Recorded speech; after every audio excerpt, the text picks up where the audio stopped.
Cancer పేరు వినగానే మన వెన్నులో చలి పుడుతుంది. ఇక బ్లడ్ క్యాన్సర్ అనగానే మనలో చాలా మందికి పై ప్రాణాలు పైనే పోతూ ఉంటాయి. బ్లడ్ క్యాన్సర్లో మైలోమా అనేది ఈ కోవలోకే వస్తుంది. మన ఒంట్లో సైనికుల్లాంటి తెల్ల రక్త కణాల ఉత్పత్తి గాడి తప్పినప్పుడు ప్లాస్మా కణాల్లో ఈ ప్రాణాంతక క్యాన్సర్ పురుడు పోసుకుంటూ ఉంటుంది. నిర్లక్ష్యం చేస్తే ప్రాణాపాయానికి దారితీసే మైలోమా క్యాన్సర్ గురించిన పూర్తి వివరాల్ని డాక్టర్ని అడిగి ఇప్పుడు తెలుసుకుందాం.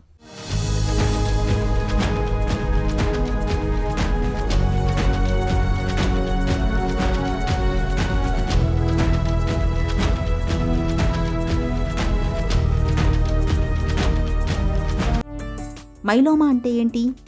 మైలోమా అనేది ఒక క్యాన్సర్. బోన్ మ్యారోలో ఉండే సెల్స్, ప్లాస్మా సెల్స్ అని కొన్ని సెల్స్ ఉంటాయి. ఆ సెల్స్ నార్మల్గా ఏం చేస్తాయి, అందరికీ ఉంటాయి. ఒక 4-5% ఆఫ్ ప్లాస్మా సెల్స్ ఉంటాయి.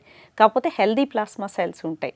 ఇవి ఏం చేస్తాయంటే మనకి యాంటీబాడీ ఉత్పత్తి చేస్తాయి. మనకు ఒక ఇన్ఫెక్షన్ వచ్చినప్పుడు దాన్ని, ఇప్పుడు మెమరీ ఉంటుంది, నెక్స్ట్ టైం దాన్ని ఫైట్ చేయడానికి బాడీలో కొన్ని యాంటీబాడీస్ తయారవుతూ ఉంటాయి కొత్త ఇన్ఫెక్షన్లు రాకుండా. అలాంటి సెల్స్ అబ్నార్మల్గా తయారయ్యి ఈ యాంటీబాడీ అబ్నార్మల్ ప్రోటీన్ ప్రొడ్యూస్ చేస్తూ ఉంటుంది. దాన్ని ఎం ప్రోటీన్ అంటాం.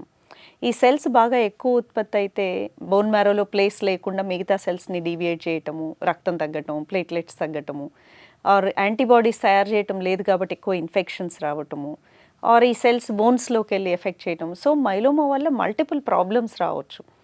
బ్లడ్ కౌంట్స్ తగ్గటమే కాకుండా, ఇన్ఫెక్షన్స్ కాకుండా బోన్స్, మల్టిపుల్ బోన్ లీజన్స్ వస్తాయి. అందుకే దీన్ని మల్టిపుల్ మైలోమా అంటారు. మైలోమా క్యాన్సర్కు కారణాలేంటి? Most of the blood related cancers కారణాలు ఉండవు. ఇవి ఎట్లా వస్తాయి అంటే ఒక జన్యుపరంగా కొన్ని మార్పులు వస్తాయి బాడీలో. ఆ మార్పు ఒక్కసారి కాదు, దీన్ని డబుల్ హిట్ థియరీ అంటారు. ఒకసారి వస్తుంది, కొంచెం చేంజెస్ వస్తాయి, మళ్ళీ ఇంకొకసారి ఇంకొన్ని చేంజెస్ వస్తాయి. అవన్నీ యాడ్ అయిపోయి మల్టిపుల్ మైలోమా వస్తుంది. ఈ చేంజెస్ ఎందుకు వస్తాయి అంటే సమ్ వైరస్ వచ్చి చేంజ్ అయ్యవచ్చు, ఆర్ దానంతట అదే కూడా చేంజ్ అవ్వచ్చు. So this is called double hit hypothesis. Genetic mutations వచ్చి అట్లా వస్తుంది. మైలోమా లక్షణాలు ఎలా ఉంటాయి? మైలోమా పేషెంట్స్ ఎట్లా మన దగ్గరకు వస్తారు అంటే, పేషెంట్స్ సివియర్ బ్యాక్ పెయిన్, ఏదో బాగాలేదు అని బ్లడ్ టెస్ట్ చేస్తారు. బ్లడ్ టెస్ట్ చేసినప్పుడు రక్తహీనత, హిమోగ్లోబిన్ తక్కువ ఉంటుంది. ఇంకొక బ్లడ్ టెస్ట్ ఈఎస్ఆర్ అని ఉంటుంది. ఈ హిమోగ్లోబిన్ తక్కువ ఉండి ఈఎస్ఆర్ ఎక్కువ ఉంటే ఎనీబడి కొంచెం ఒక 55 దాటిన వాళ్ళందరికీ మైలోమాని రూల్ అవుట్ చేయాలి. దాన్ని ఎట్లా చేస్తాము అంటే, మనము లివర్ టెస్ట్ చేసినప్పుడు దాంట్లో ప్రోటీన్, టోటల్ ప్రోటీన్ అని, ఆల్బుమిన్ అని, గ్లోబులిన్ అని ఉంటాయి. దాంట్లో టోటల్ ప్రోటీన్ ఎక్కువ ఉంటాం, గ్లోబులిన్ ఎక్కువ ఉంటాం, ఈఎస్ఆర్ ఎక్కువ ఉంటాం. ఇవన్నీ ఒక సైన్స్ అనమాట, మనకి ఏదో ప్రాసెస్ అవుతుంది అని.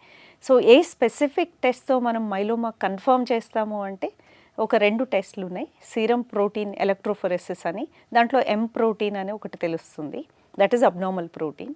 ఇంకొకటి light chains, kappa and lambda light chains అంటారు. సో ఈ 2 బ్లడ్ టెస్ట్ మైలోమా సస్పెక్ట్ చేసినప్పుడు, anybody back pain, anaemia, kidney failure ఉండి ఇట్లాంటివి ఉన్నప్పుడు మనము స్పెసిఫిక్ ఆ 2 బ్లడ్ టెస్ట్ చేస్తే మనకి కొంతవరకు ఐడియా వస్తుంది.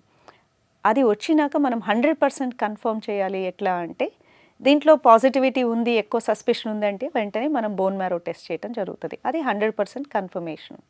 అండ్ ఇంకొకటి పెట్ సిటీ స్కాన్ చేస్తాము, దాంట్లో ఎక్కడెక్కడ లీజన్స్ ఉన్నాయి. It's a kind of staging investigation. మైలోమాను ఎలా నిర్ధారించుకుంటారు? సో మైలోమాని సస్పెక్ట్ చేసినాక ఇన్వెస్టిగేషన్స్లో పార్ట్ వచ్చేసి మనం standard investigations like CBC, liver test, kidney test, ఇవన్నీ ఈఎస్ఆర్ చేసిన. కాల్షియం లెవెల్స్ అనేవి చాలా ఇంపార్టెంట్. కొంతమందికి చాలా ఎక్కువ కాల్షియంతో వస్తారు. ఇంకొకటి సీరం ప్రోటీన్ ఎలక్ట్రోఫోరెసిస్ అని, సీరం ఫ్రీ లైట్ చైన్స్, ఇవన్నీ ఒక సెట్ ఆఫ్ బ్లడ్ టెస్ట్. అదే అయిపోయినాక bone marrow test, PET CT scan, ఇవన్నీ ఒక గ్రూప్ ఆఫ్ టెస్ట్. స్టార్టింగ్లో ట్రీట్మెంట్ స్టార్ట్ చేసే ముందు ఇచ్చేది.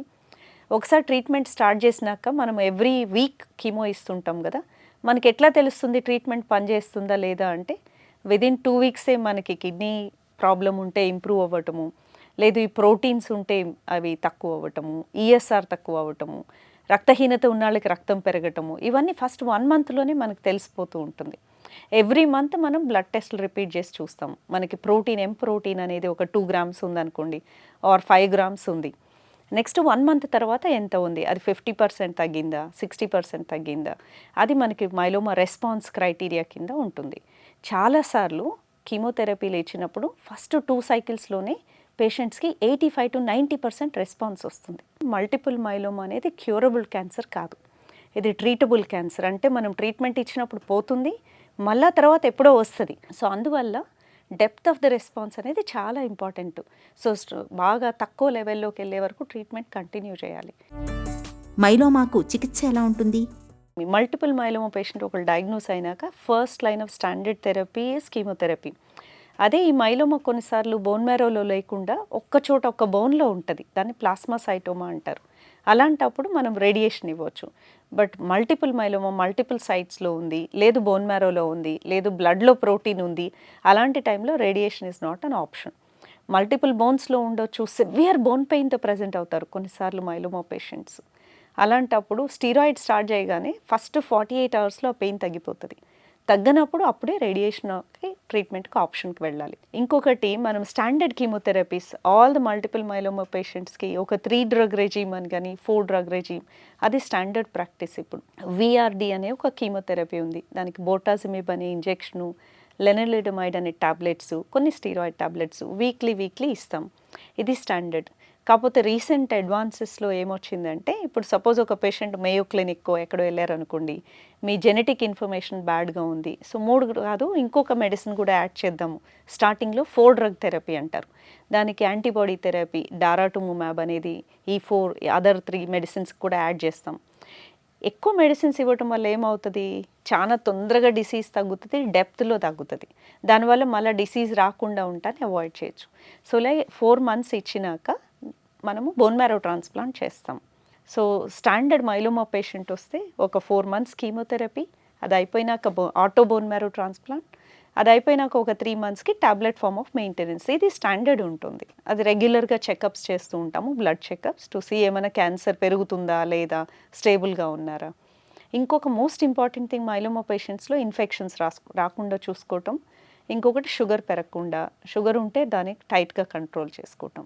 క్యాన్సర్లకు ఆధునిక వైద్యంలో ఇవాళ చక్కటి చికిత్సలు అందుబాటులో ఉన్నాయి. Chemotherapy, radiation, bone marrow transplantation వంటి చికిత్సల సహాయంతో మైలోమా క్యాన్సర్ను నేడు చక్కగా అదుపులో ఉంచుకోవచ్చు.